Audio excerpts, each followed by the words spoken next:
अपना काम करते हैं। तो यही एक सपना लेके मैंने भी प्रिपरेशन किया था। और ये सपना पाते वक्त जिस स्ट्रगल से मैं गुजरा हूं, मैंने एक बुक भी लिखा था उसके ऊपर में। तो रॉकेल के दिए के नीचे पढ़ाई करते हुए मैं यहाँ तक पहुंचा था। और आईपीएस बनने के बाद ये सबसे बड़ा लम्हा था मेरे परिवार वालों के लिए। फिर उसके बाद आईपीएस के बाद मुझे बिहार कैडर अलॉट हुआ, मैं बिहार में आया। उसके बाद मैं लगातार 18 साल तक भारतीय पुलिस सेवा में कार्यरत रहा।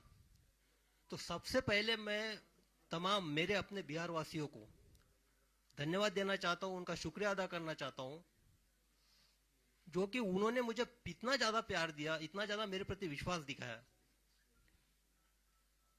और दूसरा, आप लोग जो एक न्याय देने की प्रक्रिया के अंतर्गत मैंने लड़ाई लड़ी है सेवा में रहते हुए, उसमें आप सब लोगों का, मीडिया कर्मियों का बहुत बड़ा योगदान रहा है और मैं खुले दिल से एक्सेप्ट करता हूं। तो अभी जब इतने स्ट्रगल के बाद एक आईपीएस मिला है और मैं आईजी रैंक पे था, इंस्पेक्टर जनरल रैंक पे, इसके बाद मेरे लिए अपॉर्चुनिटीज बहुत ज्यादा थी। मैं सेंट्रल में सीबीआई में जा सकता था, आईबी जा सकता था, आरएनडब्ल्यू जा सकता था, central paramilitary forces CISF CRPF है वहां पे भी जा सकता था। अपने आप का जो पर्सनालिटी ग्रोथ था वहां पे हो सकता था। लेकिन मेरा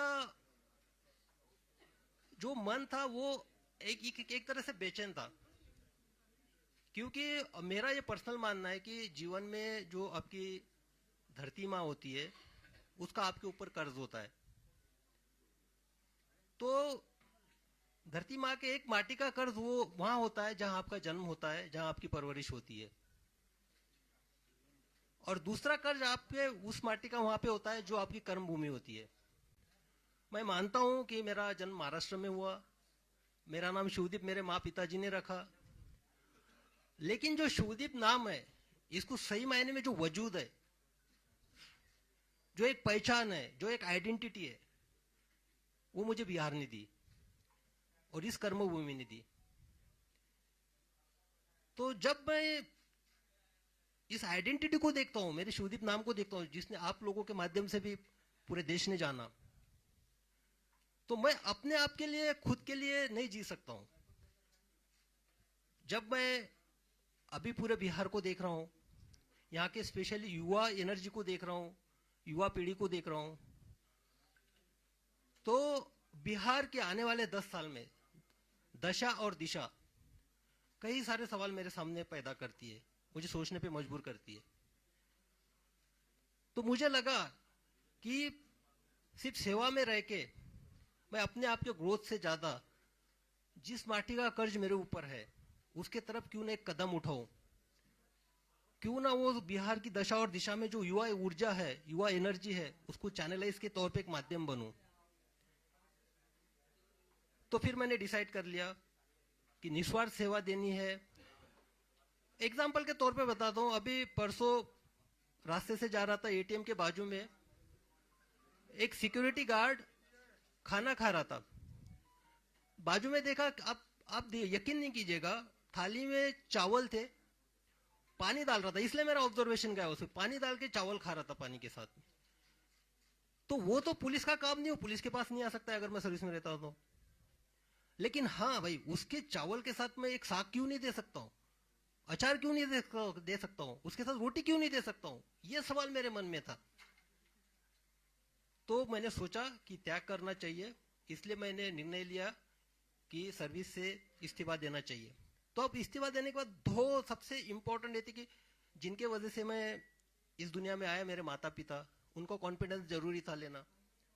मेरे पिताजी अभी इस दुनिया में नहीं है। जब मैंने माता से पूछा कि मेरी ऐसी ऐसी इच्छा है, मैं बिहार के युवाओं के लिए कुछ करना चाहता हूं और मैं नौकरी से त्यागपत्र देना चाहता हूं, जैसा यहाँ पे हर कोई सोचता है, माँ का पहला रिएक्शन ये था कि अरे तुझे पेंशन तो मिलेगी ना। तो मैंने बोला नहीं, पेंशन के लिए तो मुझे और 2 साल वेट करना पड़ेगा।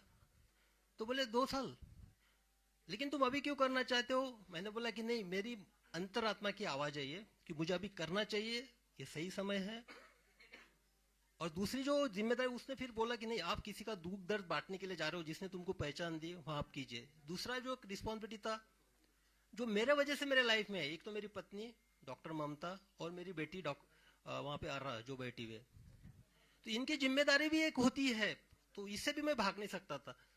जब मैंने मेरे पत्नी से पूछा कि ऐसा ऐसा मैं करने जा रहा हूँ, तो क्या आप मुझे साथ दोगी, तो उसने हमेशा से मेरा साथ दिया है। उसने बेहिचक बोला कि आपको जो करना है कीजिए, बेटी की रिस्पॉन्सिबिलिटी मैं संभाल लूंगी, मैं सब कुछ देखूंगी। तो जब मुझे दोनों साइड से क्लियरेंस मिल गया, मैंने रिजाइन कर दिया और यहाँ पे मैं आपके सामने आज एक आईपीएस के तौर पे बैठा हूँ, आपसे बात कर रहा हूँ। अब मैं करने क्या जा रहा हूँ, ये सबका सवाल है, सब पूछ रहे थे क्या करने वाले हो। तो मैंने पहले बताया था कि बिहार की जो दशा और दिशा 10 साल के बाद मुझे दिखाई दे रही है, वो मुझे बेचैन करती है, डिस्टर्ब करती है। लेकिन आप देखिएगा कि युवा एनर्जी, बिहार की युवा एनर्जी, आप ब्यूरोक्रेसी से लीजिएगा, देश के ब्यूरोक्रेट्स देखिएगा, आप आईएएस आईपीएस से लेके देखिएगा, डॉक्टर इंजीनियर्स देखिएगा, army navy air force specialise scientist, सब तरह देखिएगा आप, सबको सब तरफ आपको बिहार की युवा दिखेगा, बिहार का टैलेंट दिखेगा। वाइफ मेरी एक इंडस्ट्री चलाती है, वहां पे जब भी स्किल्ड काम होता है या तो हार्डवर्क का काम होता है, वहां पे बाकी लोगों की हिम्मत नहीं होती है, लेकिन वहां पे बिहार का स्किल्ड आदमी काम करता है, स्किल्ड इंजीनियर वहां पे आता है। तो मुझे ये महसूस हुआ कि जो बिहार देश के निर्माण में, देश के भविष्य में इतना योगदान करता है, हर फील्ड में करता है, बाहर में करता है, लेकिन बिहार के अंदर में क्यों नहीं? बिहार में जो युवाओं का जो सिचुएशन है वो स्टेटस को क्यों है, यानी जैसे थे सिचुएशन में क्यों है? तो मुझे इस सवाल का जवाब खोजना है, इसलिए मुझे लोगों के बीच में जाना है, युवाओं के बीच में जाना है, उनसे मुझे जानना है। और मैं जा इसलिए भी रहा हूं कि मुझे हजारों मैसेजेस आते हैं, युवा जो है मुझे या तो एक प्रेरणा के तौर पे देखते हैं कि रोल मॉडल के तरह के मुझे इस तरह से बनना है, और दूसरा एक उम्मीद भी रखते हैं कि मैं समाज के लिए कुछ करूंगा। तो युवा, तो उनके जो मैसेजेस होते हैं उनका ये बेसिक ये रहता है कि सर हमको आपसे मिलना है, हमको आपको हमारी समस्या बतानी है, हमको हमारे आइडियाज आपसे शेयर करने हैं, हम क्या करना चाहते हैं हमको बताना है। तो मुझे लगा कि मैं तो अभी उसी फील्ड में था, यानी ब्यूरोक्रेसी में था, टेबल के इस पार था। तो टेबल के इस पार अगर बैठ के सुनूंगा तो कोई मतलब नहीं है, तो और उनको बुलाऊं मेरे पास, ये भी कोई मैटर नहीं करता है। तो मैंने डिसाइड किया कि उनके पास जाना चाहिए, जो धरातल से मुझे मैसेजेस आते हैं, जो मेरे साथ कम्युनिकेट करते हैं, जो संदेशा भेजते हैं, उनको मिलना चाहिए, डायरेक्ट मिलके उनसे समझना चाहिए कि क्या हो सकता है, उनकी सोच क्या है, सोच में बदलाव कैसे लाया जा सकता है। तो एक एक उसी तौर पे मैं अभी निकल पड़ा हूं, युवाओं से मैं मिलूंगा। और इसके मेरे जो एक रन फॉर सेल्फ है, एक रन फॉर सेल्फ ये मेरा इंडिविजुअल है, मैं निकल रहा हूं मिलने के लिए। तो इसमें मेरे 3 प्रिंसिपल्स है बेसिकली। पहला तो ये है कि देखो, आप फिट है, मैं भी फिट हूं, आप फिट है तो आपका परिवार भी फिट है। और सबसे बेसिक जो है पूरे इसका रन फॉर सेल्फ का फाउंडेशन ये है, मैं किसी को क्रिटिसाइज नहीं कर रहा हूं, ना मुझे किसी सरकार पे बात करनी है, ना मुझे व्यवस्था पे बात करनी है, ना मुझे किसी कमियां गिनानी है, ना मुझे किसी के पॉजिटिव निगेटिव पॉइंट्स गिनाने हैं। मुझे सिर्फ ये बताना है कि भाई आप इंडिविजुअली अपने आप में क्या बदलाव ला सकते हो, और वो शुरुआत अपने आप से करनी है। तो उसी के तौर पे बदलाव आपसे तभी चालू होगा, आप पहले फिट हो गए। फिट होने में इतना मत नहीं कि आपको कुछ बॉडी वॉडी बनाना है या ये करना है। फिट मीन्स आप फिजिकली कितने फिट रह सकते हो। मैं भी जो सेवा दे पाया हूँ वो फिटनेस के तौर पे दे पाया हूँ, एक निरोगी के तौर पे। इसलिए मेरे एक इसका पार्ट ये भी है कि मैं 20 किलोमीटर दौड़ूंगा। जो पूरे बिहार का मेरे सामने एक प्लान है, उसके हिसाब से मैं 20 किलोमीटर एक जगह दौड़ूंगा, बाद में दूसरे डिस्ट्रिक्ट में दौड़ूंगा, हर जिला को मैं टच करूंगा। और उसके साथ दूसरा जो है, आप मेंटली फिट भी होना चाहिए, साइकोलॉजिकली फिटनेस चाहिए। यहाँ पे वो जो स्टेटस को की मैं बात कर रहा हूं, जैसे थे सिचुएशंस की, तो भाई मैंने देखा है, आप लोगों में एनर्जी देखी है। मैं जब पटना से ट्रांसफर हो गया था मेरा, why Patna is crying for this cop, एक आर्टिकल छपा था नेशनल लेवल पे टाइम्स ऑफ इंडिया में, हाहाकार मच गया था, लोग रो रहे थे ट्रांसफर के बाद। और वो लोग कौन थे? वो लड़के थे, स्टूडेंट थे, जो 14 दिन तक 4 या 5 डिग्री सेंटीग्रेड में अपना अनशन पे बैठे थे 9 दिन तक। तो क्या था उनका, मैंने पासपोर्ट बनाया था या किसी को मैंने केस से निकाला था, उनके लिए मैंने क्या किया था?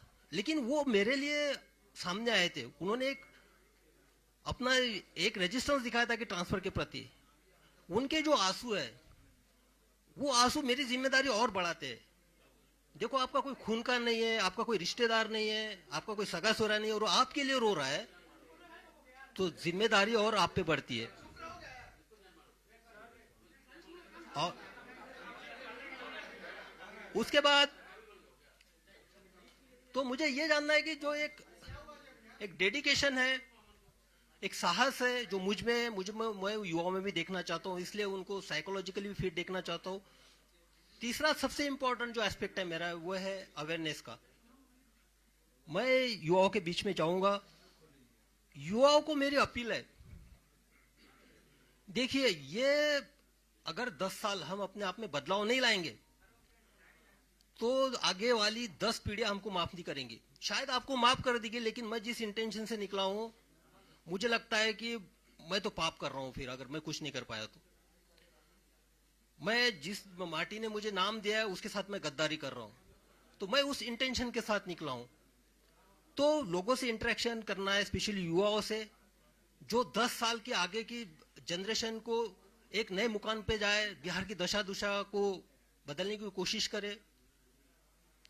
और उनसे बात करते हुए उनके आइडियाज आएंगे, उनके प्रॉब्लम सुनने में आएंगे, सारे आएंगे, तो मिल के बैठते हैं, मिल के चलते हैं। ये सफर हम सबके साथ का है, युवाओं का और मेरा सफर है ये।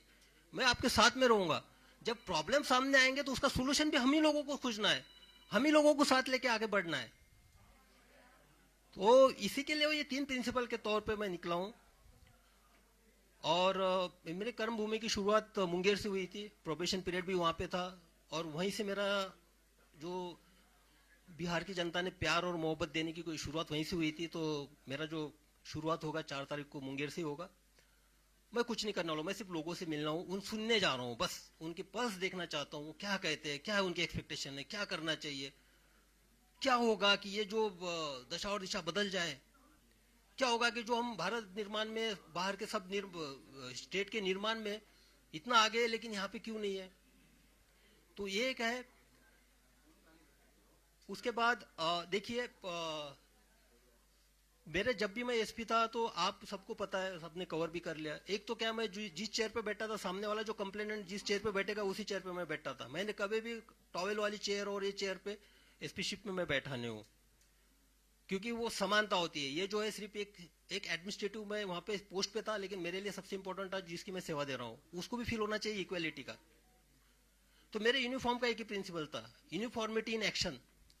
मेरे सामने मैं इंसानियत को देखता था सिर्फ। मेरे लिए धर्म, जात, रिलीजन, उसका क्षेत्र, ये मैटर नहीं करता था, और सब लोग जानते ही। और दूसरा था यूनिफॉर्मिटी इन पर्सनैलिटी। मैं सबके लिए अवेलेबल था, जो अंदर था वो बाहर था, जो था मुंह पे था। तो वहां पे देखा, जब मैं मेरे दरवाजा ऑफिस का हमेशा खुला रहता था, कभी उसको डोर नहीं लगता था उसमें। जब ऑफिस से मैं निकलता था तभी डोर लगता था, तो मुझे सामने दिखाई देते थे। जब मैंने सब लोगों को इंटरेक्शन है, सीधा आप आइए, कंप्लेंट बताइए, किसी आपको मीडिएटर की लेने की जरूरत नहीं है, क्योंकि आपको आवाज आनी चाहिए, आपकी आवाज मुझे सुनना है, आपकी आवाज मुझे बनना है, फिर न्याय देने की कोशिश करनी है।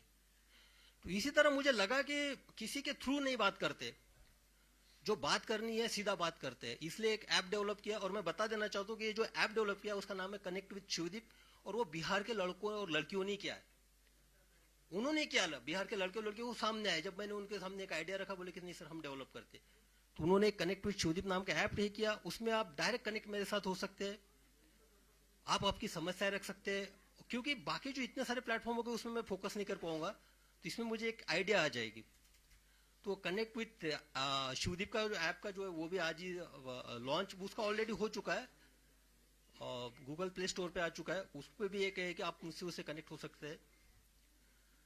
तो बस यही है। और एक कंक्लूडिंग रिमार्क मैं यही बोलना चाहता हूँ, देखिए मैं सिस्टम की साइड में था, टेबल की साइड में, मैं सब जानता हूँ, हर विभाग के बारे में सब जानता हूं मैं, क्या होता है क्या नहीं होता है, किस तरह से होता है, और उसका इलाज भी जानता हूँ किस तरह से होना चाहिए, क्या नहीं होना चाहिए और कैसे काम करवाना है करके।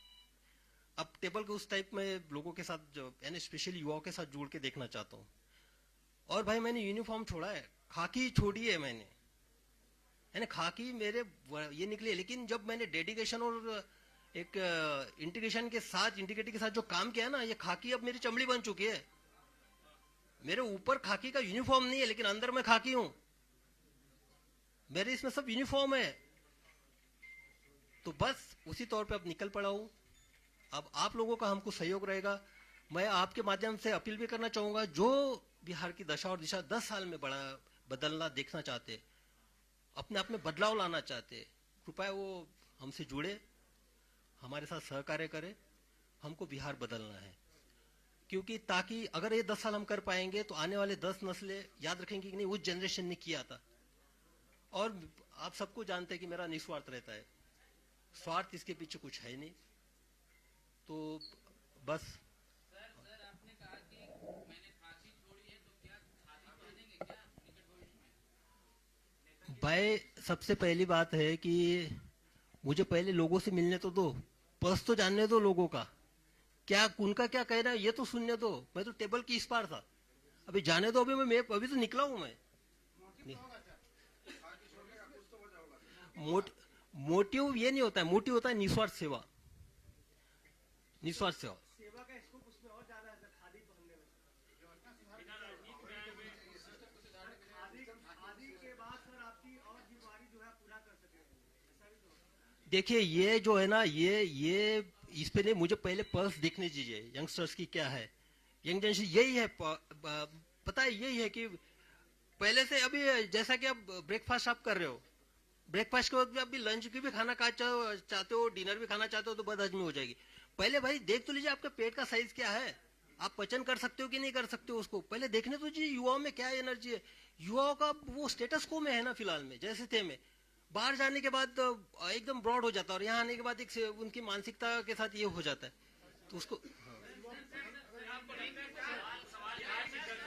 एक एक करके वन बाय आपको पता है कि बिहार में बेरोजगारी है, पलायन करते हैं लोग, बाढ़ का इलाका है, सारी समस्याएं आपको पता है। तो फिर ये जा करके लोगों से बात करने, रिपोर्ट आपके सामने होगी, चीजों को देख सकते हैं, पढ़ सकते हैं, किसी पार्टी की विचारधारा होगी जिससे आप प्रभावित होंगे। ये घूमने का मकसद क्या है कि आप नेता बनने जा रहे हैं, लोगों को भाई चाहता हूँ आपका समस्या सुनाए, फिर आप चुनाव लड़ेंगे, यही टारगेट होगा आपका? नहीं, ये आप गलत बोल रहे हैं कि किसी विचारधारा से आप प्रभावित होंगे, उसी किसी पार्टी का, ये तो आपका भ्रम है भाई। हम किसी पार्टी की विचारधारा से प्रभावित नहीं है, हमारी अपनी विचारधारा है इंडिविजुअल। तो जो होगा हम अपनी विचारधारा के साथ जाएंगे।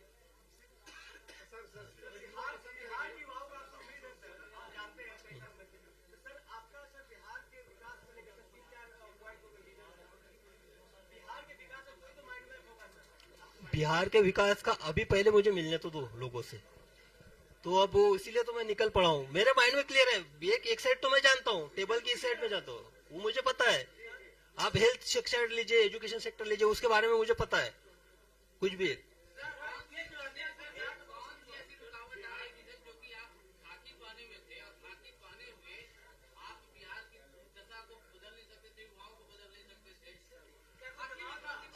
अब दिक्कत तो स्पेशली अभी मैंने एक एग्जांपल बताया था सिंपल सा, वो जो है जिसके थाली में है सिर्फ चावल और पानी से के साथ चावल खा रहा था, वो उसका पुलिस से क्या रिलेशन है?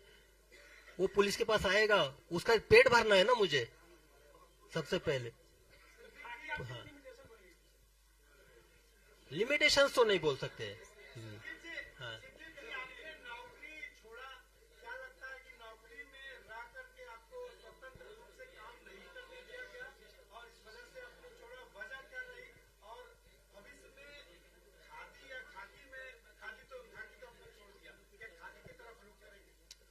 मैं पहले क्लियर चुका हूँ, एक माटी का कर्ज उतारने के, इसमें एक मेरा पहला कदम है। और मैंने खाकी छोड़ी है, मेरी चमड़ी खाकी की है, मैं खाकी रहूंगा, मेरा जो फंक्शनिंग होगा वो खाकी का ही होगा, एक्शन भी मेरा खाकी का ही होगा। ये जरूरी नहीं, मेरे कर्तव्य जो है खाकी में जो मुझे कर्तव्य सिखाए वही मेरे कर्तव्य होंगे।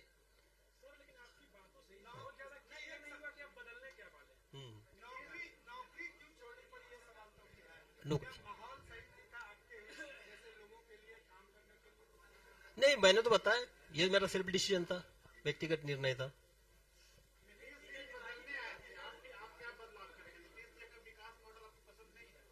अरे भाई पहले हमको लोगों में जाने तो दीजिए, यंगस्टर्स में मुझे जाने दीजिए, यंगस्टर्स में।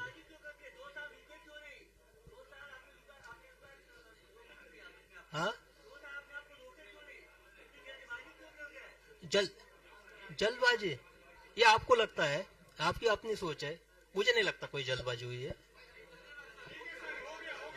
चलो, थैंक यू। Thank you. और सबसे ये मैं कहना चाहता हूं कि हर चीज को एक पॉलिटिकल एंगल से मत देखा कीजिए। और ये तो मैं क्लियर कट अभी बता देना चाहता हूं कि जो भी बाहर रूमर्स चल रहे हैं, मैं किसी के साथ जुड़ने वाला नहीं हूं। ठीक है, थैंक यू।